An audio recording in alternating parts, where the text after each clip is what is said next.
ನಮಸ್ಕಾರ ನಮಸ್ಕಾರ ನಮಸ್ಕಾರ. ಕರ್ನಾಟಕದಲ್ಲಿ ನಮ್ಮ ಕರ್ನಾಟಕ ಪೊಲೀಸ್ ಇದ್ರಲ್ಲ, ಅವ್ರ ತರ ಕಮಾಲ್ ಮಾಡುವಂತ ಕಲಾಕಾರಗಳು ಯಾರೂ ಇಲ್ರಿ. ನಾನು ಮತ್ತೆ ಮತ್ತೆ ಹೇಳ್ಬೇಕಾಗಿಲ್ಲ. ಕರ್ನಾಟಕದಲ್ಲಿ ಪೊಲೀಸರು ಎಂಟಿಗೆ ಕದ್ದು ಚಿನ್ನದಲ್ಲಿ 2 kg ಒಡವೆ ಮಾಡಿಕೊಟ್ಟವನು ನೋಡಿದೀವಿ. ಚಾಮರಾಜಪೇಟೆ ಮಂಜಾ ಡ್ರಗ್ಸ್ಗಳನ್ನ ಮಾರಿ 11 ಜನ ತಗಲಾಕೊಂಡದನ್ನ ನೋಡಿದೀವಿ. ಪಬ್ಬು ಬಾರ್ಗಳನ್ನ ಓಪನ್ ಮಾಡಿಸಿ ರಾತ್ರಿ 2 ಗಂಟೆವರೆಗೂ ಅನಧಿಕೃತ ಓಪನ್ ಮಾಡಿಸಿ ತಿಂಗಳಿಗೆ ಕೋಟಿ ವಸೂಲ್ ಮಾಡಿದಂತ ಹಲ್ಸೂರ್ ಗೇಟ್ ಇನ್ಸ್ಪೆಕ್ಟರ್ ಹನುಮಂತ್ ಭಜಂತ್ರಿ ಮತ್ತೆ ಕೋರ್ಮಂಗ್ಲ ಇನ್ಸ್ಪೆಕ್ಟರ್ ನೋಡಿದೀವಿ. ಕೊಡಗೇಳಿ ರಿಯಲ್ ಎಸ್ಟೇಟ್ ಕಿಂಗ್ ಇನ್ಸ್ಪೆಕ್ಟರ್ ಮುತ್ತುರಾಜನ್ ನೋಡಿದೀವಿ. Devanahalli PSI Jagadamba POCSO ಕೇಸನ್ನ register ಮಾಡಕ್ಕೆ 1 ಲಕ್ಷ ರೂಪಾಯಿ ಕೇಳಿ ತಗಲಾಕೊಂಡು FIR ಆಗಿ ಓಡೋಗಿದ್ದನ್ನ ನೋಡಿದೀವಿ. DJ ಹಳ್ಳಿ ನಮ್ಮ ಸುಂದರವಾದಂತ ಫಿಟ್ ಮ್ಯಾನ್ ಸುನೀಲ ಲಾಡಿ ಬಿಚ್ಚಿ ಸೆಕ್ಸ್ ಸ್ಕ್ಯಾಂಡಲ್ ತಗಲಾಕೊಂಡ್ರದನ್ನ ನೋಡಿದೀವಿ. ಈಗ ಕೊನೆ ಅಂತ ಹೇಳಕ್ ಹೋಗಲ್ಲ, ಯಾಕಂದ್ರೆ ಇನ್ನ ಹಲವಾರು ಇವರ ಮುಖಗಳು ಇದೆ, ನೋಡ್ಬೇಕಾದಂತ ಪರಿಸ್ಥಿತಿ ನಮ್ಮೆಲ್ಲರಿಗೂ ಇದೆ. ಲೇಟೆಸ್ಟ್ ಮತ್ತೆ ನ್ಯೂ ಅಂತಂದ್ರೆ ಬೆಂಗಳೂರಿನಲ್ಲಿ ATM ರಾಬ್ರಿನಲ್ಲೂ ಕೂಡ ಕರ್ನಾಟಕ ಪೊಲೀಸರು ಎತ್ತಿದ ಕೈ ಅಂತ ನೆನ್ನೆ ನಾವೆಲ್ಲ ಮಾತಾಡಿದ್ವಿ. ಬಟ್ ಅದಕ್ಕೊಂದು ಟ್ವಿಸ್ಟ್ ಬಂದಿದೆ.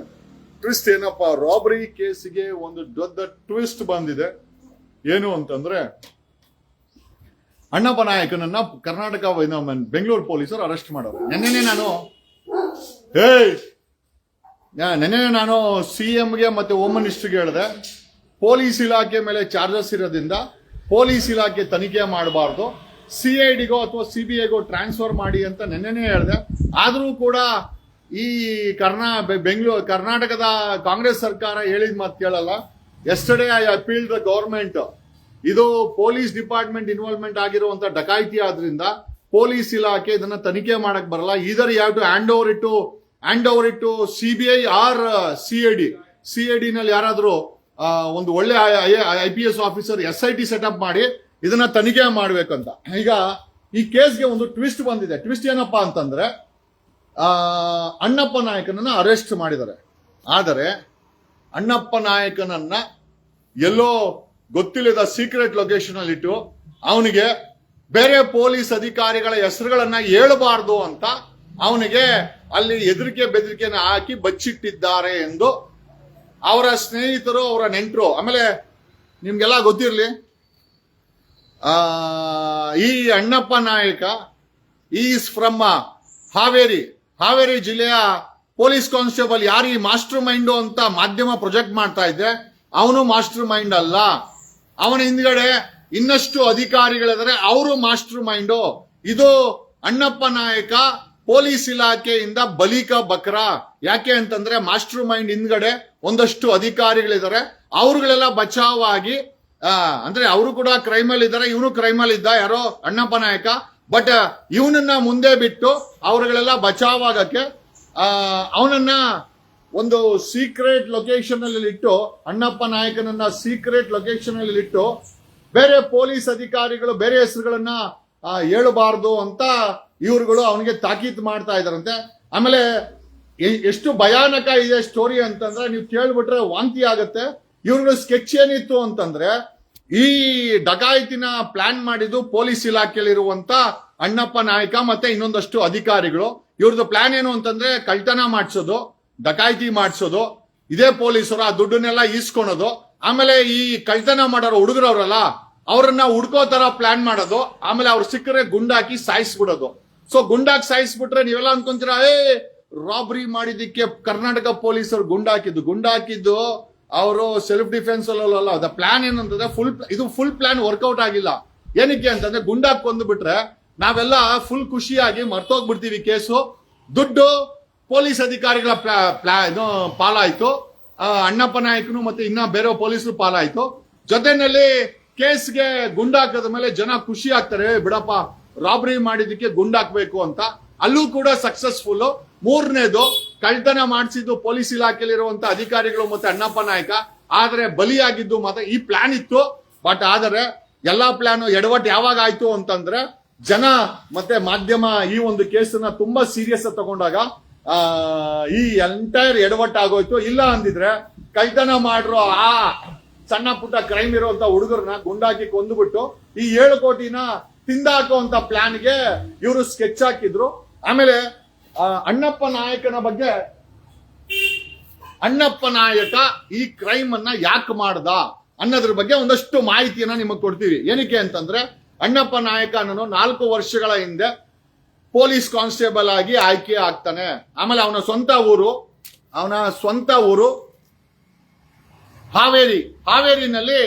ಹಾವೇರಿನಲ್ಲಿ ಅವನದು ಸ್ವಂತ ಊರು ಬನ್ನಟ್ಟಿ ಹಿರೇಕೆರೂರು. ಅವನ ವಿಲೇಜ್ ಬಂದ್ಬಿಟ್ಟು ಬನ್ನಟ್ಟಿ ಹಿರೇಕೆರೂರು. ಇನ್ನೂ ಸಿಂಪಲ್ ಆಗಿ ಹೇಳ್ಬೇಕು ಅಂದ್ರೆ BC ಪಾಟೀಲ್ ಅವರ ಊರು. BC ಪಾಟೀಲ್ ಕ್ಷೇತ್ರ ಐತಲ್ಲ, ಅದೇ ಜಿಲ್ಲೆ ಮತ್ತೆ ಅದೇ ಊರಿನವನು ಈ ಅಣ್ಣಪ್ಪ ನಾಯಕ. 4 ವರ್ಷಗಳ ಹಿಂದೆ ಇವನಿಗೆ ಅಣ್ಣಪ್ಪ ನಾಯಕನಿಗೆ ಪೊಲೀಸ್ ಕಾನ್ಸ್ಟೇಬಲ್ ಆಗಿ ಅಪಾಯಿಂಟ್ ಆಗತ್ತೆ. ತಂದೆ ರಾಜಪ್ಪ ಅಂತ ಕುರಿ ಮೇಯಿಸ್ತಾರೆ ನೋಡಿ. ಪಾಪ ಆ ಕುರಿ ಮೇಯಿಸೋ ಅಂತ ಒಬ್ಬ ರೈತನ ಮಗ ಈ ಅಣ್ಣಪ್ಪ ನಾಯಕ. ತಂದೆ ಕುರಿ ಮೇಯಿಸ್ಕೊಂಡು ಮಗ ಹೆಂಗಿದ್ರು ಪೊಲೀಸ್ ಕಾನ್ಸ್ಟೇಬಲ್ ಆದ್ನಲ್ಲ ಅಂತ ಖುಷಿಲಿದ್ದು 4 ವರ್ಷದಲ್ಲಿ ಮನೆಗಿನೇ ಎಲ್ಲ ಕಟ್ಕೊಂಡಿದ್ದಾರೆ. ಕಾರಣ ಯಾಕೆ ಇದನ್ನೆಲ್ಲ ಹೇಳ್ತಾ ಇದ್ದೀನಿ ಅಂತಂದ್ರೆ ಅಣ್ಣಪ್ಪ ನಾಯಕ ಮೊದಲ ಬಾರಿ ಕ್ರೈಮ್ ಮಾಡಿಲ್ಲ. ಇದರ ಹಿಂದೆನೂ ಸಹ ಮೇಲಧಿಕಾರಿಗಳು ಅವನ ಬಳಿಯಿಂದ ಸಾಕಷ್ಟು ಕ್ರೈಮ್ಗಳನ್ನ ಮಾಡಿಸಿ. ಯಾಕೆ ಈ ಮಾತು ಹೇಳ್ತಾ ಇದ್ದೀನಿ ಅಂತಂದ್ರೆ ಅಣ್ಣಪ್ಪ ನಾಯಕ ಊರಲ್ಲಿ ಒಂದು ಒಳ್ಳೆಯ ಮನೆಯನ್ನ ಕಟ್ಟಿದ್ದಾನೆ. ಪೊಲೀಸ್ ಕಾನ್ಸ್ಟೇಬಲ್ ಆಗಿ 4 ವರ್ಷಗಳಲ್ಲಿ ಒಂದು ಒಳ್ಳೆ ಮನೆ ಕಟ್ಟಬೇಕು ಅಂದ್ರೆ ಎಷ್ಟು ಹಣ ಬೇಕು? ಒಬ್ಬ ಪೊಲೀಸ್ ಕಾನ್ಸ್ಟೇಬಲ್ಗೆ ಬರೋದೇ 35-40 ಸಾವಿರ ಸಂಬಳ. ಆ ಸಂಬಳ ಇಟ್ಕೊಂಡು 4 ವರ್ಷದಲ್ಲಿ ಹಿರೇಕೆರೂರು ಬನ್ನಟ್ಟಿ ಹಾವೇರಿ ಜಿಲ್ಲೆಯ ಬನ್ನಟ್ಟಿಯ ಹುಡುಗ ಇವನು. ಓಕೆ, ಹಿರೇಕೆರೂರು. ಅವ್ರ ತಂದೆ ಕುರಿ ಮೇಯಿಸ್ತಾರೆ, ರೈತರ ಕುಟುಂಬದವರು ಪಾಪ. ಬಟ್ ಆದರೆ ಇಲ್ಲಿ ನಾವು ಯೋಚನೆ ಮಾಡ್ಬೇಕೇನಂತಂದ್ರೆ ಅಣ್ಣಪ್ಪ ನಾಯಕ ಇದೇ ಮೊದಲ ಬಾರಿ ಕ್ರೈಮ್ ಮಾಡಿಲ್ಲ, ಕಳ್ತನ ಮಾಡಿಲ್ಲ. ಈ 4 ವರ್ಷಗಳಲ್ಲಿ ಹಲವಾರು ಬಾರಿ ಈ ರೀತಿ ಆಕ್ಟಿವಿಟೀಸ್ ಗಳನ್ನ, ಕಳ್ತನಗಳನ್ನ, ದರೋಡೆಗಳನ್ನ ಪೊಲೀಸ್ ಇಲಾಖೆ ಅವರ ಮೇಲಧಿಕಾರಿಗಳು ಈತನ ಕೈಯಲ್ಲಿ ಮಾಡಿಸಿದ್ದಾರೆ. ಇದು ಮೊದಲ ಬಾರಿ ಅಲ್ಲ. ಆಮೇಲೆ ಈ ಅಣ್ಣಪ್ಪ ನಾಯಕನ ಸ್ನೇಹಿತರಿಗೆ ಹೇಳ್ಕೊಂಡಿದ್ದಾನೆ, ನಾನು ಪೊಲೀಸ್ ಕಾನ್ಸ್ಟೇಬಲ್ ಆಗಿದ್ದೀನಿ, ನನಗೆ PSI ಆಗಬೇಕು, ಪೊಲೀಸ್ ಸಬ್ ಇನ್ಸ್ಪೆಕ್ಟರ್ ಆಗಬೇಕು. ಬಟ್ ಆದ್ರೆ ಪೊಲೀಸ್ ಸಬ್ ಇನ್ಸ್ಪೆಕ್ಟರ್ ಆಗಬೇಕು ಅಂತಂದ್ರೆ 1.5 ಕೋಟಿ ಲಂಚ ಕೊಟ್ರೆ ಮಾತ್ರ ಪೊಲೀಸ್ ಸಬ್ ಇನ್ಸ್ಪೆಕ್ಟರ್ ಸಿಗುತ್ತೆ ಅಂತ ಧಾರವಾಡದಲ್ಲಿ ಪೊಲೀಸ್ ಸಬ್ ಇನ್ಸ್ಪೆಕ್ಟರ್ ಆಗ್ಲಿಕ್ಕೆ ತಯಾರಿಯನ್ನ ನಡೆಸ್ತಾ ಇದ್ದ ಈ ಅಣ್ಣಪ್ಪ ನಾಯಕ ಅನ್ನೋ ಈ ATM ರಾಬರಿನಲ್ಲಿ ಸಿಕ್ಕಾಕೊಂಡ್ರು ಅಂತ ಪೊಲೀಸ್ ಕಾನ್ಸ್ಟೇಬಲ್. ತಂದೆಯವರು ಕುರಿ ಮೇಯಿಸ್ತಾರೆ, ಒಳ್ಳೆ ಕುಟುಂಬ, ತಂದೆ ತಾಯಿ ಇಬ್ರು ಒಳ್ಳೆಯವರು. BC ಪಾಟೀಲ್ ಅವರ ಊರಿನವನು ಈ ಅಣ್ಣಪ್ಪ ನಾಯಕ. 4 ವರ್ಷಗಳ ಹಿಂದೆ ಅವನಿಗೆ ಪೊಲೀಸ್ ಕಾನ್ಸ್ಟೇಬಲ್ ಆಗಿ ಅಪಾಯಿಂಟ್ ಆಗುತ್ತೆ. PSI ಆಗಬೇಕು ಅಂತ ಧಾರವಾಡದಲ್ಲಿ ಯಾವುದೋ ಒಂದು ಟ್ಯುಟೋರಿಯಲ್ ಸೇರ್ಕೊಂಡು ಓದ್ತಾ ಇರ್ತಾನೆ. ಬಟ್ ಅವನಿಗೆ ಒಂದೇನು ಅಂತಂದ್ರೆ ಪೊಲೀಸ್ ಸಬ್ ಕಾನ್ಸ್ಟೇಬಲ್ ಇಂದ ಪೊಲೀಸ್ ಸಬ್ ಇನ್ಸ್ಪೆಕ್ಟರ್ ಆಗ್ಬೇಕು ಅಂದ್ರೆ 1.5 ಕೋಟಿ ಲಂಚ ಕೊಡಬೇಕು ಅಂತ ಹೇಳ್ಕೊಂಡಿದ್ದಾನೆ. ಮೋಸ್ಟ್ ಪ್ರಾಬಲಿ ಆ 1.5 ಕೋಟಿ ಲಂಚ ಕೊಡೋಕೆ ಅವನ ಹತ್ರ ದುಡ್ಡಿರ್ಲಿಲ್ಲ. ಹಾಗಾಗಿ ಇಂಥ ಕ್ರೈಮ್ಗಳಲ್ಲಿ ಪಾಲನೆ ಆಗಿದ್ದಾನೆ ಅಂತ ಒಂದು ಸಣ್ಣ ಮಾಹಿತಿ ನೋಡ್ರಿ. ಸರ್ಕಾರದಲ್ಲಿ ಲಂಚ ಇಸ್ಕೊಂಡು ಪೋಸ್ಟಿಂಗ್ ಕೊಡುವಂತ ಬೇವರ್ಸಿಗಳು ಯೋಚನೆ ಮಾಡಬೇಕು. ನೀವುಗಳ ಲಂಚ ಇಸ್ಕೊಂಡು ಪೋಸ್ಟಿಂಗ್ ಕೊಡಕ್ಕೆ, ಆ ಪೋಸ್ಟ್ ನ ತಗೊಳಕ್ಕೆ, ಎಂತೆಂತ ಕ್ರೈಮ್ ಮಾಡಕ್ಕೆ ಇವತ್ತಿನ ಯುವಕರು ಪ್ರೇರೇಪಣೆ ತಗೊಳ್ತಾ ಇದ್ದಾರೆ, ರಿಸ್ಕ್ ತಗೊಳ್ತಾ ಇದ್ದಾರೆ. ಈ ವಾಂಟೆಡ್ ಅಣ್ಣಪ್ಪ ನಾಯಕ ಪೊಲೀಸ್ ಸಬ್ ಇನ್ಸ್ಪೆಕ್ಟರ್ ಆಗಲೇಬೇಕು ಅನ್ನೋ ಒಂದೇ ಒಂದು ಕಾರಣಕ್ಕೆ ಅವನು ಈ ಒಂದು ಕ್ರೈಮ್ ಅನ್ನ ಮಾಡಿ, ಲೂಟಿಯನ್ನ ಮಾಡಿ, ಆ ಕದ್ದಂತ ಹಣದಲ್ಲಿ ಲಂಚವನ್ನ ಕೊಟ್ಟು ಪೊಲೀಸ್ ಸಬ್ ಇನ್ಸ್ಪೆಕ್ಟರ್ ಆಗಬೇಕು ಅಂತ ಅಂದುಕೊಂಡಿದ್ದ ಅಂತ ಒಂದಷ್ಟು ಬಲ್ಲ ಮೂಲಗಳು, ಅವನ ಸ್ನೇಹಿತರುಗಳು, ಅವನಿಗೆ ಸಂಬಂಧಪಟ್ಟಂತವ್ರು ಹೇಳ್ತಾ ಇದ್ದಾರೆ. ನಾಚಿಕೆ ಗೀಚಿಕೆ ಏನು ಇಲ್ವೇನ್ರೋ? 2.5 ಲಕ್ಷ ಪೋಸ್ಟ್ಗಳನ್ನ, ಸರ್ಕಾರಿ ಪೋಸ್ಟ್ಗಳನ್ನ ಓಪನ್ ಆಗಿ ಇಟ್ಟಿದ್ದೀರಾ. ಆ ಕರ್ನಾಟಕ ಪಬ್ಲಿಕ್ ಸರ್ವಿಸ್ ಕಮಿಷನ್ ಥೇಟ್ ಒಳ್ಳೆ ಬ್ರೋಕರ್ಗಳ ಕಮಿಷನ್ ಕೂತಿದೆ ನೋಡಿ. ಅವನು ನಿಮಗೆ ಲಂಚ ಕೊಟ್ಟು ಪೊಲೀಸ್ ಸಬ್ ಇನ್ಸ್ಪೆಕ್ಟರ್ ಆಗಕ್ಕೋಸ್ಕರ ATM ದರೋಡೆ ಮಾಡ್ದಂತೆ. ಈ ATM ದರೋಡೆಗೆ ಅವನೆಷ್ಟು ಕಾರಣನೋ, ಸರ್ಕಾರಿ ಕೆಲಸಗಳನ್ನ ಲಂಚ ಇಸ್ಕೊಂಡು ಅದನ್ನ ಮಾರಾಟ ಮಾಡಿ ಆ ಹಣಕ್ಕೋಸ್ಕರ ಇವತ್ತಿನ ಯುವಕರು ATM ರಾಬರಿ ಮಾಡ್ತಾ ಇದ್ದಾರೆ, ದರೋಡೆ ಮಾಡ್ತಾ ಇದ್ದಾರೆ, ಕ್ರೈಮ್ ಮಾಡ್ತಾ ಇದ್ದಾರೆ. ಪೊಲೀಸ್ ಯೂನಿಫಾರ್ಮ್ ಹಾಕೊಂಡು ಮಾಡಬಾರದ ಇಲ್ಲಿಗಲ್ ಆಕ್ಟಿವಿಟೀಸ್ ಮಾಡ್ತಾ ಇದ್ದಾರೆ ಅಂತಂದ್ರೆ ಇವತ್ತಿನ ವ್ಯವಸ್ಥೆ, ಇವತ್ತಿನ ಭ್ರಷ್ಟ ಸರ್ಕಾರಗಳು, ಇವತ್ತಿನ ಭ್ರಷ್ಟ ರಾಜಕಾರಣಿಗಳು, ಇವತ್ತಿನ ಭ್ರಷ್ಟ ಅಧಿಕಾರಿಗಳು ನೀವೆಲ್ಲರೂ ಕಾರಣ, ಇನ್ಕ್ಲೂಡಿಂಗ್ ಕಮಿಷನ್ ಅಂತ. ನಾನು ಕರ್ನಾಟಕದ ಯುವಕರಲ್ಲಿ ನಾನು ಕೇಳ್ಕೊಳ್ಳೋದೇನು ಅಂತಂದ್ರೆ, ದಯಮಾಡಿ ಸರ್ಕಾರಿ ಕೆಲಸನ ಗಿಟ್ಟಿಸ್ಕೊಳಕ್ಕೋಸ್ಕರ, ಸರ್ಕಾರಿ ಕೆಲಸವನ್ನ ಮಾಡಕ್ಕೋಸ್ಕರ ದಯಮಾಡಿ ಈ ರೀತಿ ಲಂಚ ಕೊಟ್ಟು ಯಾವುದೇ ಅನಾಹುತಗಳನ್ನ ನೀವು ಯಾರೂ ಮಾಡ್ಕೊಂಬೇಡಿ.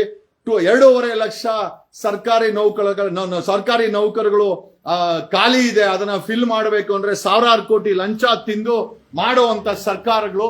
ನಿಜವಾಗ್ಲೂ ಹೇಳ್ತೀನಿ, ನಮ್ಗೆ ಬೇಜಾರಾಗತ್ತೆ ಇಂಥ ವ್ಯವಸ್ಥೆ. ನನಗೆ ಅಣ್ಣಪ್ಪ ನಾಯ್ಕ ದರೋಡೆ ಮಾಡ್ದಂತ ಬೇಜಾರಿಲ್ಲ. ಅವನು ಮಾಡ್ದಂತ ದರೋಡೆ, ಅವನು ಪೊಲೀಸ್ ಸಬ್ ಇನ್ಸ್ಪೆಕ್ಟರ್ ಆಗ್ಬೇಕು ಅಂತ ಲಂಚ ಕೊಡೋಕ್ಕೋಸ್ಕರ ದರೋಡೆ ಮಾಡ್ದಲ್ಲ, ನನಗೆ ಅದಕ್ಕೆ ಬೇಜಾರಿದೆ. ಯಾಕೆ ಈ ಮಾತನ್ನ ಹೇಳ್ತಾ ಇದ್ದೀನಿ ಅಂತಂದ್ರೆ, ಲಂಚ ತಗೊಂಡವನು ಯಾವನೋ ಮಂತ್ರಿ, ಕಂತ್ರಿ, MLA, ಯಾವನೋ ಮಿನಿಸ್ಟ್ರು, ಅವನು ಆರಾಮಾಗಿರ್ತಾನೆ. ನೋಡಿ, ಲಂಚ ಕೊಡೋಕ್ಕೋಸ್ಕರ ನೀವು ಒಬ್ಬ ಅಣ್ಣಪ್ಪ ನಾಯಕ, ಒಬ್ಬ ಪೊಲೀಸ್ ಕಾನ್ಸ್ಟೇಬಲ್, ಅವ್ರ ತಂದೆ ಕುರಿ ಮೇಯಿಸ್ತಾರೆ. ಆಮೇಲೆ ಇವ್ರು ಎಂತ ನಾಚಿಕೆಗೀಡಿನ ಪೊಲೀಸರು ಅಂತಂದ್ರೆ, ಅವನು ಬೇರೆ ಅಧಿಕಾರಿಗಳ ಹೆಸರನ್ನ ಬಾಯಿ ಬಿಟ್ಬಿಡ್ತಾನೆ ಅಂತ ಅವನಿಗೆ ತಾಕೀತ್ ಮಾಡಕ್ಕೋಸ್ಕರ ಇಂಟ್ರಾಗೇಷನ್ ಹೆಸರಲ್ಲಿ ಅವನನ್ನ ತಗೊಂಡಾಗ ಎಲ್ಲೋ ಬಚ್ಚಿಟ್ಟಿದ್ದಾರೆ. ಅವ್ರ ತಂದೆ ತಾಯಿ ಬೆಂಗಳೂರಿಗೆ ಬಂದಿದ್ದಾರೆ ಭೇಟಿ ಮಾಡಕ್ಕೆ. ಕುರಿ ಮೇಯಿಸ್ತಾ ಇರೋ ಒಬ್ಬ ರೈತನ ಮಗ ಹೆಡ್ ಕಾನ್ಸ್ಟೇಬಲ್ ಆಗಿ ಪೊಲೀಸ್ ಸಬ್ ಇನ್ಸ್ಪೆಕ್ಟರ್ ಆಗ್ಬೇಕು ಅಂತ ಲಂಚ ಕೊಡೋಕ್ಕೋಸ್ಕರ ATM ರಾಬರಿ ಮಾಡಿದಾನೆ ಅಂತ ಒಂದಷ್ಟು ಮಾಹಿತಿ ಇದೆ. ಇದು ನಿಜವಾಗ್ಲೂ ನಿಜ ಆಗಿದ್ದರೆ ಖಂಡಿತವಾಗಿ ನಾವು ಸೃಷ್ಟಿ ಮಾಡಿರುವಂತ ವ್ಯವಸ್ಥೆ ಇದೆಯಲ್ಲ, ನಮಗೆ ನಾಚಿಕೆ ಆಗಬೇಕು, ಪ್ರತಿಯೊಬ್ಬರಿಗೂ ನಾಚಿಕೆ ಆಗಬೇಕು ಅಂತ ಈ ಮೂಲಕ ಹೇಳುತ್ತಾ, ಹಾವೇರಿಯ BC ಪಾಟೀಲ್ ಊರಿನ BC ಪಾಟೀಲ್ ಯಾಕೆ ಹೇಳ್ತೀನಿ ಅಂತಂದ್ರೆ, BC ಪಾಟೀಲ್ ಅವರು ತುಂಬಾ ತುಂಬಾ ತುಂಬಾ ಫೇಮಸ್. ಅವ್ರ ತಂದೆ ರಾಜಪ್ಪ ಕುರಿ ಮೇಯಿಸ್ತಾರೆ. ಹಾವೇರಿ ಜಿಲ್ಲೆಯವನು. ಈ ATM ರಾಬರಿ ಮಾಡಿರೋ ಅಂತ ಅಣ್ಣಪ್ಪ ನಾಯಕ 4 ವರ್ಷಗಳ ಹಿಂದೆ ಹೆಂಡತಿ ಇದೆ, ಒಂದು ಹೆಣ್ಣು ಮಗು ಇದೆ.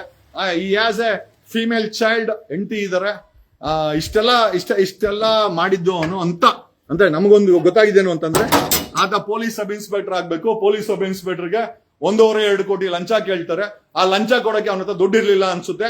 ಹಾಗಾಗಿನೇ ಈ ರಾಬರಿನ ಅವನು ಮಾಡಿರಬಹುದು ಅಂತ ಒಂದು ನಮಗೆ ಬಲ್ಲ ಮೂಲಗಳಿಂದ ಮಾಹಿತಿ.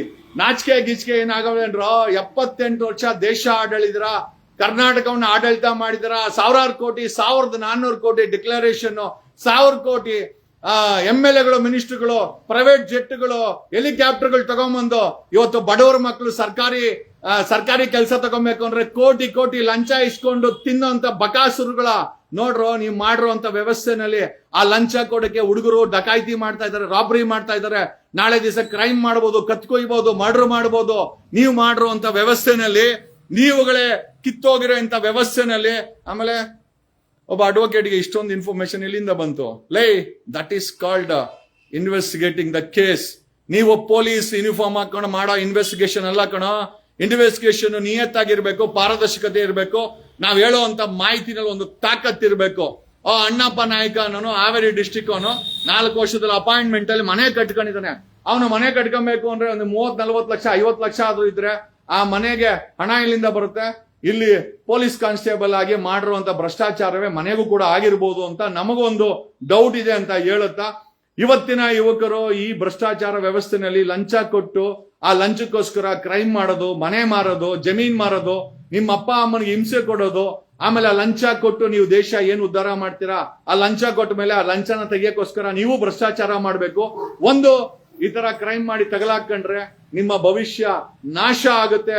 ಅಣ್ಣಪ್ಪ ನಾಯಕ ಇವತ್ತಿನ ಯುವ ಜನತೆ ಯಾರು ಲಂಚ ಕೊಟ್ಟು ಸರ್ಕಾರಿ ಕೆಲಸ ಗಿಟ್ಟಿಸ್ಕೊಳ್ಬೇಕು ಅಂತಿದ್ರ, ನಿಮ್ಮೆಲ್ಲರಿಗೂ ಒಂದು ಪಾಠ ಅಂತ ಹೇಳುತ್ತಾ, ಈ ಅಣ್ಣಪ್ಪ ನಾಯಕನ ಈ ಪೊಲೀಸ್ ಕಾನ್ಸ್ಟೇಬಲ್ ಅಣ್ಣಪ್ಪ ನಾಯಕ ಗೋವಿಂದರಾಜನಗರದ ಸ್ಟೇಷನ್ನಿನ ಅಣ್ಣಪ್ಪ ನಾಯಕನ ಹಿಂದೆ ಬಹುದೊಡ್ಡ ಅಧಿಕಾರಿಗಳ ದಂಡೆ ಇದೆ. ಅವರು ತಮ್ಮನ್ನ ಬಚಾವ್ ಮಾಡಕ್ಕೋಸ್ಕರ ಈ ಅಣ್ಣಪ್ಪ ನಾಯಕನನ್ನ ಬಂಧಿಸಿ ಅವನನ್ನ ಮೂಲೆ ಗುಂಪು ಮಾಡಿ, ಅವನೇ ಒಬ್ಬ ದೊಡ್ಡ ಮಾಸ್ಟರ್ ಮೈಂಡ್ ಅಂತ ಹೇಳ್ತಾರೆ. ಅವನು ಮಾಸ್ಟರ್ ಮೈಂಡ್ ಅಲ್ಲ, ಅವನ ಹಿಂದ್ಗಡೆ ಒಂದು ದೊಡ್ಡ ಮಾಸ್ಟರ್ ಮೈಂಡ್ ಇದೆ, ಅಧಿಕಾರಿಗಳ ಮಾಸ್ಟರ್ ಮೈಂಡ್ ಇದೆ. ಆ ಮಾಸ್ಟರ್ ಮೈಂಡ್ಗಳು ಮಿಂಡ್ರಿಗಳು, ಆ ಮಿಂಡ್ರಿ ಮಾಸ್ಟರ್ ಮೈಂಡ್ ಅಧಿಕಾರಿಗಳು, ಪೊಲೀಸ್ ಅಧಿಕಾರಿಗಳು ತಮ್ಮನ್ನ ಬಚಾವ್ ಮಾಡಕ್ಕೋಸ್ಕರ ಈ ಅಣ್ಣಪ್ಪ ನಾಯಕನನ್ನ ಮಾಸ್ಟರ್ ಮೈಂಡ್ ಅಂತ ಮಾಧ್ಯಮಗಳ ಕೈಯಲ್ಲಿ ಫ್ರೇಮ್ ಮಾಡಿಸ್ತಾ ಇದ್ದಾರೆ. ನಾನ್ ನಿಜವಾಗ್ಲೂ ಹೇಳ್ತಾ ಇದ್ದೀನಿ, ಅಣ್ಣಪ್ಪ ನಾಯಕನ ಹಿಂದೆ ಒಂದು ದೊಡ್ಡ ಮಾಸ್ಟರ್ ಮೈಂಡ್ ಅಧಿಕಾರಿಗಳ ಗ್ಯಾಂಗೇ ಇದೆ. ಆ ಗ್ಯಾಂಗ್ ಅನ್ನ ಪತ್ತೆ ಹಚ್ಚಬೇಕಾದು ಹೋಮ್ ಮಿನಿಸ್ಟರ್ ಕೆಲಸ, ಸಿಎಂ ಸಿದ್ದರಾಮಯ್ಯನವರ ಕೆಲಸ. ಆಮೇಲೆ ಈ ರೀತಿ ಹುಡುಗರು ಲಂಚ ಕೊಡೋಕ್ಕೋಸ್ಕರ ಕ್ರೈಮ್ ಮಾಡ್ತಾ ಇದ್ದಾರೆ, ದರೋಡೆ ಮಾಡ್ತಾ ಇದ್ದಾರೆ, ATM ರಾಬರಿ ಮಾಡ್ತಾ ಇದ್ದಾರೆ, ಬ್ಯಾಂಕ್ ಲೂಟಿ ಮಾಡ್ತಾ ಇದ್ದಾರೆ. ಆಮೇಲೆ ಮಾಡಬಾರದ ಕೆಲಸಗಳನ್ನ ಒಬ್ಬ ಪೊಲೀಸ್ ಕಾನ್ಸ್ಟೇಬಲ್ ಮಾಡ್ತಾನಂತಂದ್ರೆ ಸಾಮಾನ್ಯ ಹುಡುಗರು, ಸಾಮಾನ್ಯ ಯುವಕರು ನಿಮಗೆ ಲಂಚ, ನಿಮ್ಮ ಹೊಟ್ಟೆ ತುಂಬಿಸ್ಕೊಳಕ್ಕೆ, ಸರ್ಕಾರಿ ಕೆಲಸ ಕೊಡಕ್ಕೆ ಯಾಕೋ ಲಂಚ ಕೊಡ್ಬೇಕಲ್ಲೋ ಬೇವರ್ಸಿಗಳ, ಯಾಕರೋ ಲಂಚ ಕೊಡ್ಬೇಕು ನಿಮಗೆ? ಯಾಕೆ ಲಂಚ ಕೊಡಬೇಕು? ಯಾರಪ್ಪಂದು ಸ್ವಾತಂತ್ರ್ಯ 360 ವರ್ಷಗಳ ಕಾಲ ಆ ಬ್ರಿಟಿಷ್ ಅವರ ಬೂಟು ನಕ್ಕಿ ತಗೊಂಡಂತ ಸ್ವತಂತ್ರವನ್ನ ಬೀದಿನಲ್ಲಿ ಬೇವರ್ಸಿಗಳ ತರ ಭ್ರಷ್ಟಾಚಾರ ಮಾಡಿ ಹರಾಜಾಗ್ತಾ ಇದ್ದೀರಲ್ಲೋ, ನಿಮ್ಮ ಮನೆ ಹಾಳಾಗೋಗಲ್ವಾ? ಇವತ್ತಿನ ಯುವ ಜನತೆ ಲಂಚ ಕೊಟ್ಟು ಲಂಚಕೊರ್ರಾಗಬೇಕಾ? ನನಗೆ ಗೊತ್ತಾಗ್ತಾ ಇಲ್ಲ. I am unable to understand. 78 ವರ್ಷಗಳಾಯ್ತು ನಮ್ಗೆ ಸ್ವತಂತ್ರ ಬಂದು, ಮತ್ತೆ ಒಂದು ಬ್ರಿಟಿಷರ ಆಡಳಿತದಲ್ಲಿ ಇದ್ದೀವಿ ಅಂತ ನಮ್ಗೆಲ್ಲರಿಗೂ ಅನಿಸ್ತಾ ಇದೆ. ಎಂತ ಬೇವರ್ಸಿಗಳ ಕೈಗೆ ಅಧಿಕಾರ ಕೊಟ್ಟು, ಕ್ರಿಮಿನಲ್ಸ್ಗಳ ಕೈಗೆ ಅಧಿಕಾರ ಕೊಟ್ಟು ಲಂಚವನ್ನ ಕೇಳ್ತೀರಾ? ಲಂಚ ಕೊಡೋಕ್ಕೋಸ್ಕರ ದರೋಡೆ ಮಾಡ್ತಾವ್ರೆ, ಲೂಟಿ ಮಾಡ್ತಾ ಇದಾರೆ, ಲಾಡಿ ಬಿಸ್ತಾ ಇದಾರೆ, ಕಳ್ಳನ ಹತ್ರ ತಗೊಂಬಂದಂತ ಚಿನ್ನನ ಹೆಂಡತಿಗೆ ಒಡವೆ ಮಾಡಿಸ್ಕೊಡ್ತಾ ಇದಾರೆ, ಡ್ರಗ್ಸ್ ಮಾಡ್ತಾ ಇದಾರೆ, ರಿಯಲ್ ಎಸ್ಟೇಟ್ ಮಾಡ್ತಾ ಇದಾರೆ. ಏನೋ ಬಿಟ್ಟಿದ್ದೀರಾ ಪೊಲೀಸ್ ಇಲಾಖೆಯಲ್ಲಿ ನೀವು. ಎಂತ ಹೋಮ್ ಮಿನಿಸ್ಟರ್ ನೋಡ್ರಿ ಇಂತ. ಯಾಕೆ ಅಲ್ಲ, ಮಹೇಶ್ ತಿಮ್ರೋಡಿನ ಗಡೀಪಾರ್ ಮಾಡುವಂತ ಪೊಲೀಸ್ ಇಲಾಖೆ ಒಬ್ಬ ತಹಸೀಲ್ದಾರು, ವೈ ನಾಟ್ ಇಂತ ಹಲ್ಕ ಕೆಲಸ ಮಾಡೋರ್ನ ಯಾಕೆ ಗಡೀಪಾರ್ ಯಾಕೆ ಮಾಡಲ್ಲ? ಲಾಡಿ ಬಿಚ್ಚೋ ಇನ್ಸ್ಪೆಕ್ಟರ್ನ ಯಾಕೆ ಗಡೀಪಾರ್ ಮಾಡಲ್ಲ? 2 kg ಚಿನ್ನ ಮಾರದ್ನಲ್ಲ ಅವನ್ನ ಯಾಕೆ ಗಡೀಪಾರ್ ಮಾಡಿಲ್ಲ? ಇನ್ಸ್ಪೆಕ್ಟರ್ ಸಂಜೀವನ್ನ. ಲಾಡಿ ಬಿಚ್ಚು ಸುನಿಲ್ನ ಯಾಕೆ ಗಡೀಪಾರ್ ಮಾಡಿಲ್ಲ? ಚಾಮರಾಜಪೇಟೆ ಮಂಜಾ ಮತ್ತೆ 11 ಜನ ಪೊಲೀಸರನ್ನ ಯಾಕೆ ಗಡೀಪಾರ್ ಮಾಡಿಲ್ಲ? ಗಡೀಪಾರ್ ಅನ್ನೋದು ಸಾಮಾನ್ಯ ಜನರಿಗೆ ನೀವು ಮಾಡುವಂತ ಕೆಲಸ. ಎಂತ ಹಲ್ಕಟ್ಟು ವ್ಯವಸ್ಥೆನ ನಾವು ನಿರ್ಮಾಣ ಮಾಡಿಟ್ಟಿದೀವಿ. 360 ವರ್ಷಗಳ ಕಾಲ ಬ್ರಿಟಿಷರ ಬೂಟನ್ನ ತಿಂದು, ಒದೆನ ತಿಂದು ತಗೊಂಡಂತ ಸಾವಿರಾರು ಜನ ಸಾವುಗಳನ್ನ ಮಾಡಿ ತಗೊಂಡಂತ ಸ್ವಾತಂತ್ರ್ಯವನ್ನ ಯಾವ ಮಟ್ಟಕ್ಕೆ ತಂದಿಳಿಸಿದರೋ ಬೇವರ್ಸಿಗಳ. ಲಂಚ ಕೊಟ್ಟು ಸರ್ಕಾರಿ ಕೆಲಸ ತಗೊಬೇಕಾ? ಆ ಲಂಚನ ಕೊಡೋಕ್ಕೋಸ್ಕರ ಅವನು ATM ರಾಬರಿ ಮಾಡದಂತೆ. ಅದು ನಿಜನೇ ಆಗಿದ್ರೆ ನಿಮ್ಮಂತ ದರಿದ್ರ ಸರ್ಕಾರಗಳು, ಬ್ರದರ್ ಸರ್ಕಾರಗಳು, ಆಮೇಲೆ ಜಾತಿ ಧರ್ಮದ ಹೆಸರು ಸರ್ಕಾರಗಳು ನಿಜವಾಗ್ಲೂ ನಾಶವಾಗಿ ಹೋಗ್ಲಿ ಅಂತ ಈ ಮೂಲಕ ನಿಮಗೆ ಹೇಳುತ್ತಾ, ಎಂತ ಪರಿಸ್ಥಿತಿಗೆ ಬಂದ್ ನಿಂತಿದೀವಿ. Should we live in this country? ಈ ದೇಶದಲ್ಲಿ ನಾವ್ ಇರ್ಬೇಕೇನ್ರೋ? ಅಲ್ಲ, ನಿಮ್ಮ ಭ್ರಷ್ಟರಿಗಿಂತ ಬ್ರಿಟಿಷರೇ ಚೆನ್ನಾಗಿದ್ರು. ಕೊನೆಯ ಪಕ್ಷ ಬೂಟಲ್ಲಿ ಹೊಡೆದು ಒಂದು ಬ್ರೆಡ್ ಕೊಡೋರು, ಅಟ್ಲೀಸ್ಟ್ ಅದೇ ಚೆನ್ನಾಗಿತ್ತು ಅನ್ಸುತ್ತೆ. ನಮ್ ತಂದೆ ಹೇಳೋರು ಬ್ರಿಟಿಷರ ಆಳ್ವಿಕೆನಲ್ಲಿ ಒಂದು ಸಿಸ್ಟಮ್ ಇತ್ತು ಅಂತ. ಅಲ್ರೋ, ಬ್ರಿಟಿಷರು ಬೇಡ ಅಂತ ನಿಮ್ಮ ಕೈಗೆ ಅಧಿಕಾರ ಕೊಟ್ರೆ 78 ವರ್ಷದಲ್ಲಿ ನೀವೇ ಬ್ರಿಟಿಷರ್ ಆಗ್ಬಿಟ್ಟಿದ್ರಲ್ಲ ಎಲ್ಲ ಸೇರ್ಕೊಂಡು. ಬರೀ ದೇಪದು ಹೆಲಿಕಾಪ್ಟರ್ ತಗೊಳೋದು, 1000 ಕೋಟಿ ಡಿಕ್ಲೇರ್ ಮಾಡೋದು, ಪ್ರತಿ ಸಾರಿ ಚುನಾವಣೆಗೆ ನಿಂತ್ಕೊಳ್ಳೋದು, ನಿಮ್ ಹೊಟ್ಟೆ ತುಂಬಿಸ್ಕೊಳೋದು, ನಿಮ್ ಹೆಂಡ್ರು ಮಕ್ಕಳು ಹೊಟ್ಟೆ ತುಂಬಿಸ್ಕೊಳೋದು, ಬಡವ್ರ ಮಕ್ಕಳನ್ನ ಈ ರೀತಿ ಕ್ರೈಮ್ ಮಾಡಕ್ಕೆ ಪ್ರೇರೇಪಣೆ ಮಾಡೋದು, ಅಪಾಯಿಂಟ್ಮೆಂಟ್ಗೆ ಲಂಚ ಕೇಳೋದು, ಡೆತ್ ಸರ್ಟಿಫಿಕೇಟ್ ಲಂಚ, ಬರ್ತ್ ಸರ್ಟಿಫಿಕೇಟ್ಗೆ ಲಂಚ ಇಲ್ಲದೆ ಏನೂ ನಡೆಯಲ್ಲ. ಇನ್ನು ಯಾವ್ದಕ್ಕೋಸ್ಕರನೋ ಇದು ಪ್ರಜಾಪ್ರಭುತ್ವ ಅನ್ನೋದು. ಲಂಚ ಪ್ರಭುತ್ವ ಅಂತ ಹೆಸರು ಬದಲಾವಣೆ ಮಾಡ್ರೋ ಬೇವರ್ಸಿಗಳ. ನಿಮ್ಮ ಹೊಟ್ಟೆ ತುಂಬಿಸ್ಕೊಳ್ಳಿ. ಬಡವರ ಮಕ್ಕಳನ್ನ ಈ ರೀತಿ ಕ್ರೈಮ್ ಮಾಡಕ್ಕೆ ಈ ರೀತಿ ಪ್ರೇರೇಪಣೆ ಮಾಡ್ತಿರಲ್ವಾ? ಇವತ್ತು ಭ್ರಷ್ಟಾಚಾರ ಪೊಲೀಸ್ ಇಲಾಖೆನಲ್ಲಿ ಅತಿ ಹೆಚ್ಚಿದೆ. ಹೆಂಗ್ ಕಂಟ್ರೋಲ್ ಮಾಡ್ತೀರಾ? ಪೊಲೀಸ್ ಇಲಾಖೆಯಲ್ಲಿ ಕದ್ದಿರೋ ಚಿನ್ನನ ಅವನು ಕದ್ಕೊಂತಾನೆ, ಅವನಿಗೆ ಏನು ಮಾಡಲ್ಲ. ಡ್ರಗ್ಸ್ ಮಾಡ್ತಾರೆ, ಏನು ಮಾಡಲ್ಲ. ನೀವು ಬರೀ ಸಸ್ಪೆಂಡ್ ಮಾಡೋದ್ ಬಿಟ್ರೆ ಏನು ಮಾಡಲ್ಲ. ಅದಕ್ಕೆಲ್ಲ ನೀವೇ ಕಾರಣ. ಆ ಸೂರ್ಯನಗರ ಇನ್ಸ್ಪೆಕ್ಟರ್ ಹತ್ರ 1-2-3 ಕೋಟಿ ಇಸ್ಕೊಂಡಿರ್ತಾರ ಪೋಸ್ಟಿಂಗ್ಗೆ, ಅವ್ನ್ ದೇಪ್ಲೇಬೇಕು. ಅವನು ಚಾಮರಾಜಪೇಟೆ ಅವನ ಹತ್ರ 5 ಕೋಟಿ ಇಸ್ಕೊಂಡಿರ್ತೀರಾ.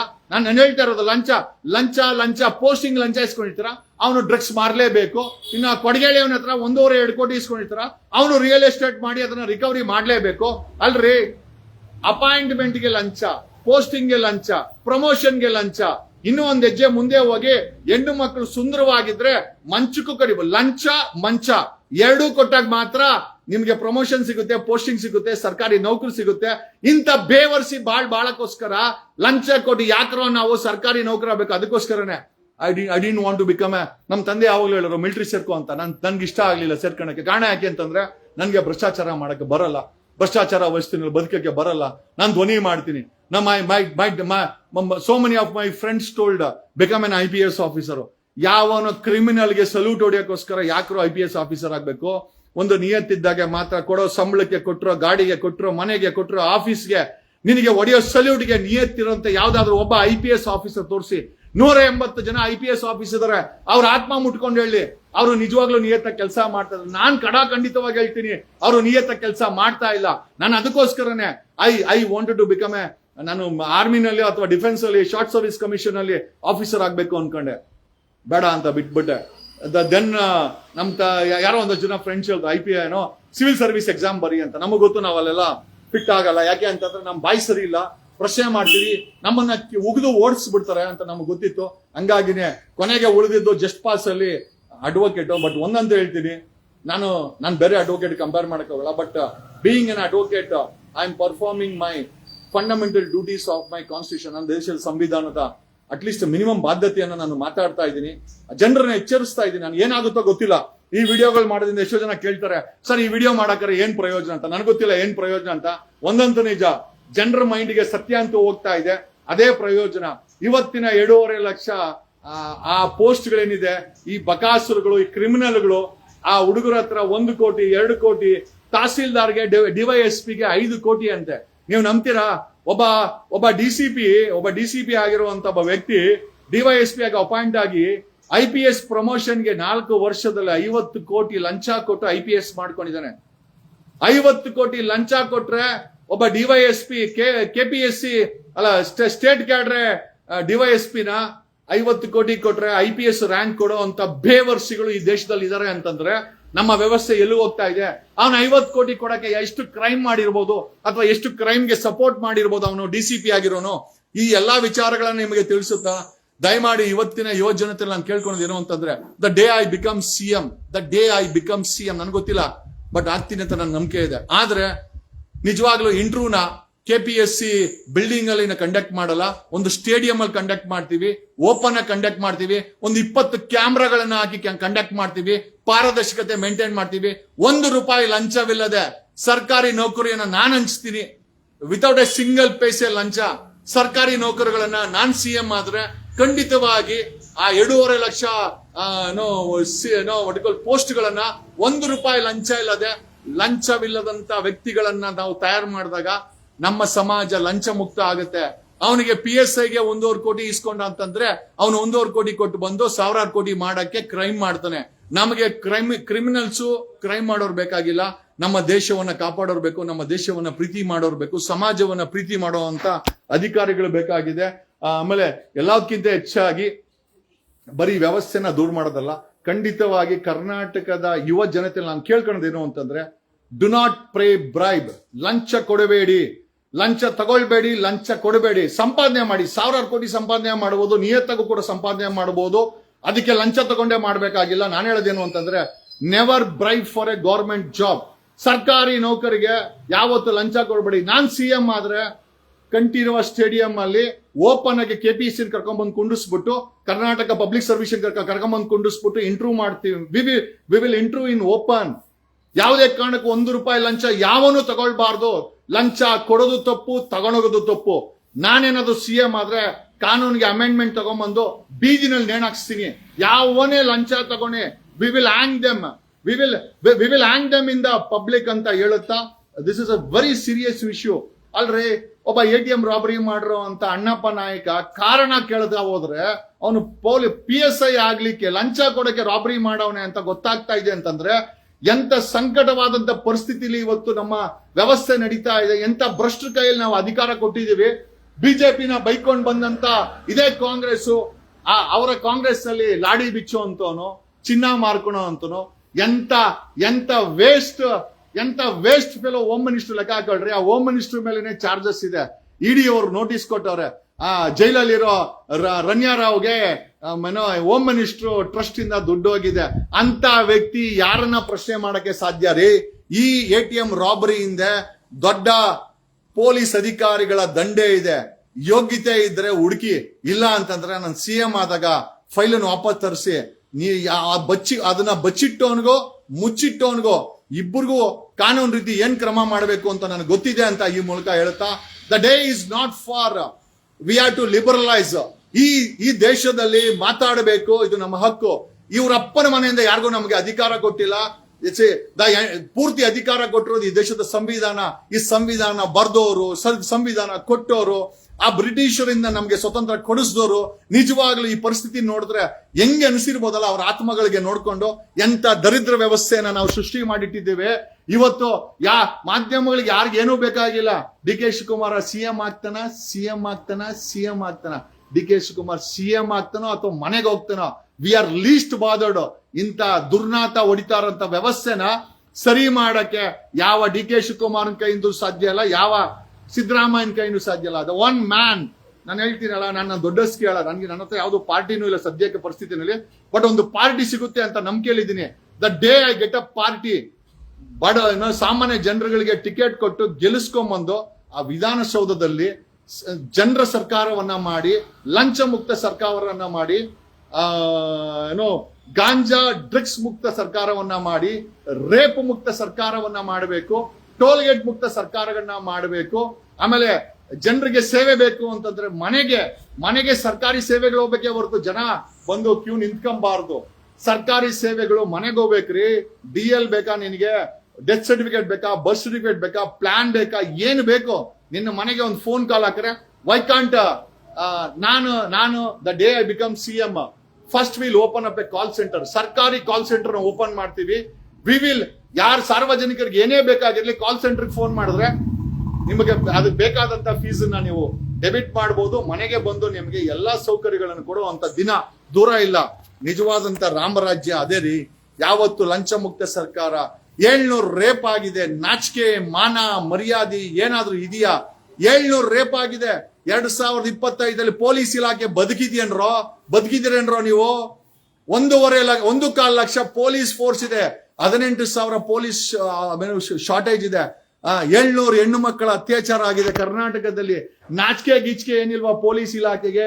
18,000 ಶಾರ್ಟೇಜ್ ಇದೆ. DGP ಅವರು ಸಂಬಂಧಪಟ್ಟಂತ SP ಅವರು ಬರೀಬೇಕು. ಒಂದು ಟೆಕ್ನಿಕಲ್ ಇನ್ಫ್ರಾಸ್ಟ್ರಕ್ಚರ್ ಇಲ್ಲ ಪೊಲೀಸ್ಗೆ, ಒಂದು ಫಾರೆನ್ಸಿಕ್ ಇನ್ಫ್ರಾಸ್ಟ್ರಕ್ಚರ್ ಇಲ್ಲ. ಹೆಣ್ಣು ಮಕ್ಕಳ ಮೇಲೆ ಅತ್ಯಾಚಾರ ಆಗ್ತಾ ಇದೆ ಅಂತ ಅದಕ್ಕೆ ಮೂಲ ಕಾರಣನೇ ಡ್ರಗ್ಸ್ ದಂಧೆ ಮಾರಾಟ. ಡ್ರಗ್ಸ್ ಅನ್ನ ಈಸಿಯಾಗಿ ಮಾರಾಟ ಮಾಡಕ್ ಬಿಡ್ತಾ ಇರೋದು ಇದೇ ಪೊಲೀಸ್ ಇಲಾಖೆಯವರು, ಇದೇ ಪೊಲೀಸವರು. ಒಬ್ಬ ಕಾನ್ಸ್ಟೇಬಲ್ ಡಕಾಯಿತಿ ಮಾಡ್ತಾನೆ 7 ಕೋಟಿ ಅಂತಂದ್ರೆ ನಿಮಗೆ ಓಪನ್ ಆಗಿ ಗೊತ್ತಿರಬೇಕು. ಇವತ್ತು ಡ್ರಗ್ ದಂಧೆ ಕರ್ನಾಟಕದಲ್ಲಿ ಬೆಳಕಣಲು ಆ ಡ್ರಗ್ ಕುಡಿದು ರೇಪ್ ಮಾಡ್ತಾರೆ, ಮೊಲಸ್ಟೇಷನ್ ಮಾಡ್ತಾರೆ, ಹೆಣ್ಣು ಮಕ್ಕಳ ಅತ್ಯಾಚಾರ ಆಗತ್ತೆ. ಎಲ್ಲದಕ್ಕೂ ಡ್ರಗ್ಗೆ ಕಾರಣ. ಆದ್ರೆ ಡ್ರಗ್ ಇಂದ ಯಾರಿಗ ಲಾಭ ಅಂತಂದ್ರೆ ನನ್ ಅದರ್ ದನ್ ಪೊಲೀಸ್ ಇಲಾಖೆ ಅಂತ ಹೇಳುತ್ತಾ ನನಗೆ ಇನ್ನು ಏನ್ ಮಾತಾಡ್ಬೇಕು ನನಗಂತೂ ಗೊತ್ತಿಲ್ಲ. ಎಂತ ದರಿದ್ರ ವ್ಯವಸ್ಥೆನ ನಾವೆಲ್ಲ ಬದುಕಿದ್ದೀವಿ. ಒಂದಂತೂ ನಿಜ, ನೀವೆಲ್ಲ ಬದಲಾವಣೆಗೆ ಇಚ್ಛೆ ಪಟ್ರೆ ಬದಲಾವಣೆ ಮಾಡಬಹುದೇ ಹೊರತು ನಾನು ಪ್ರತಿ ದಿವಸ ಈ ವಿಚಾರಗಳನ್ನ ನಿಮ್ಗೆ ಹೇಳೋದ್ರಿಂದ ನೋಡ್ರಿ, ಆ ಮಹೇಶ್ ತಿಮ್ರೋಡಿನ 14 ಕೇಸ್ ಹಾಕಿ ಗಡಿಪಾರ್ ಮಾಡೋ ಅಂತ ಆಡಳಿತ, ಈ ಗಲೀಜ್ ಕೆಲಸ ಡಕಾಯಿತ್ರಿಗಳನ್ನ, ರೇಪಿಸ್ಟ್ಗಳನ್ನ, ಪೊಲೀಸವ್ರನ್ನ ಯಾರನ್ನೂ ಗಡಿಪಾರ್ ಮಾಡಲ್ಲ ಇವರು. ಯಾಕಂದ್ರೆ ಅವ್ರಿಗೆ ಮೀಟ್ರೂ ಇಲ್ಲ. ನಿಜವಾಗ್ಲೇ ಹೇಳ್ತೀನಿ, the day is not for ಲಂಚ ಮುಕ್ತ ಕರ್ನಾಟಕ ಆಗಬೇಕು. ಆಮೇಲೆ ಹೆಣ್ಣು ಮಕ್ಕಳು ನಡು ರಾತ್ರಿಯಲ್ಲಿ ಓಡಾಡಬೇಕು ಅಂತ ವಾತಾವರಣ ನಾವು ಸೃಷ್ಟಿ ಮಾಡಬೇಕು. ಆಮೇಲೆ ಅಟ್ಲೀಸ್ಟ್ ಮಿನಿಮಮ್ ಸಂಬಳಗಳನ್ನ ಹೆಚ್ಚಿಸಬೇಕಾಗಿದೆ. ಆಮೇಲೆ ಸರ್ಕಾರದ ಇಡೀ ವ್ಯವಸ್ಥೆ ಬದಲಾವಣೆ ಆಗ್ಬೇಕಾಗಿದೆ. ಅಲ್ರಿ, ಇಷ್ಟೆಲ್ಲ ಆಗ್ತಾ ಇದೆ. ಮಾಧ್ಯಮ ಏನ್ ತೋರಿಸ್ತಾ ಇದೆ?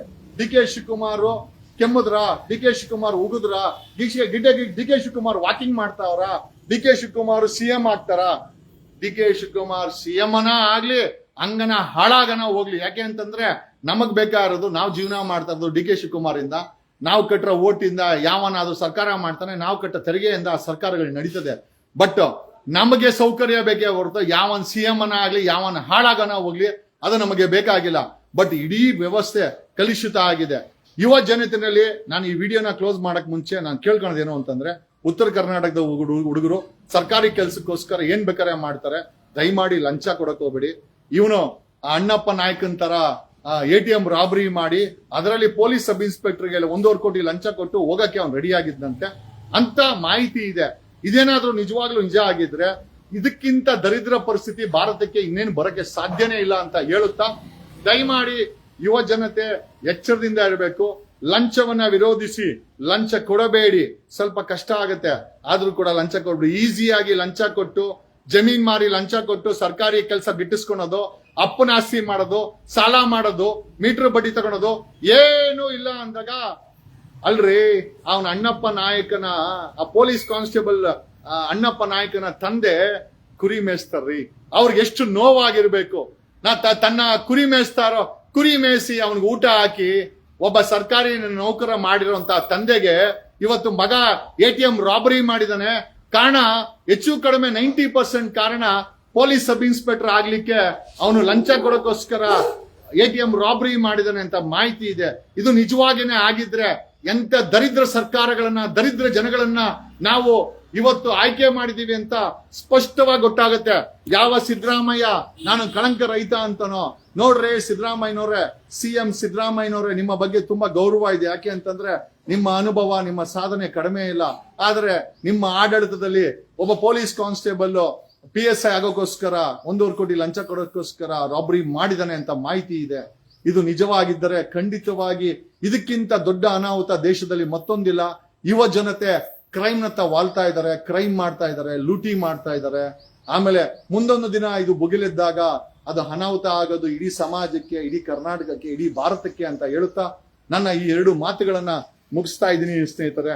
ಲಂಚ ಲಂಚ ಲಂಚ, ಈ ಲಂಚ ಯಾವತ್ತು ಮುಕ್ತ ಆಗುತ್ತೋ ಆವತ್ತೇ ಸುವರ್ಣ ಕರ್ನಾಟಕ ಅಂತ ಹೇಳುತ್ತಾ, ಅದನ್ನೇ ರಾಮರಾಜ್ಯ ಅಂತ ನಾನು ಕೂಡ ಹೇಳ್ತೀನಿ ಅಂತ ಈ ಮೂಲಕ ಹೇಳುತ್ತಾ, I am not against any ideology. ನಾನು ಯಾವ ಐಡಿಯಾಲಜಿ ವಿರುದ್ಧನೂ ಅಲ್ಲ, ಯಾವ ಐಡಿಯಾಲಜಿ ಪರನೂ ಅಲ್ಲ, ನಾನು ಯಾವ ಜಾತಿ ಪರನೂ ಅಲ್ಲ, ಯಾವ ಧರ್ಮದ ವಿರೋಧಿನೂ ಅಲ್ಲ. I am A neutral person, I am A citizen of this nation. ಈ ದೇಶದ ನಾಗರಿಕ, ಸಂವಿಧಾನ ಕೊಟ್ಟಿರುವಂತ ಹಕ್ಕನ್ನ ಉಪಯೋಗಿಸ್ಕೊಂಡು ನಾನು ಎಲ್ಲರನ್ನು ಕೂಡ ಅಣ್ತಮ್ಮಂದ್ರು, ಅಕ್ಕ ತಂಗಿರು ಅಂತ ಇಟ್ಕೊಂಡು ನಾನು ಜೀವನ ಮಾಡ್ತಾರಂತ ವ್ಯಕ್ತಿ. ಯುವ ಜನತೆ ಯಾವುದೇ ಕಾರಣಕ್ಕೂ ಲಂಚವನ್ನ ಕೊಡಕ್ ಹೋಗ್ಬಿಡಿ. ಲಂಚ ತಗೊಂಡು ಸರ್ಕಾರಿ ನೌಕರಿಯನ್ನ ಆಸೆ ಮಾತ್ರ ಬೀಳಕ್ ಹೋಗ್ಬಿಡಿ.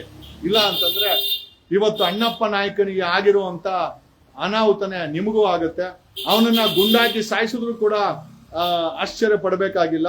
ಇವರ ಸ್ಕೀಮ್ ತುಂಬಾ ದೊಡ್ಡದಾಗಿತ್ತಂತೆ.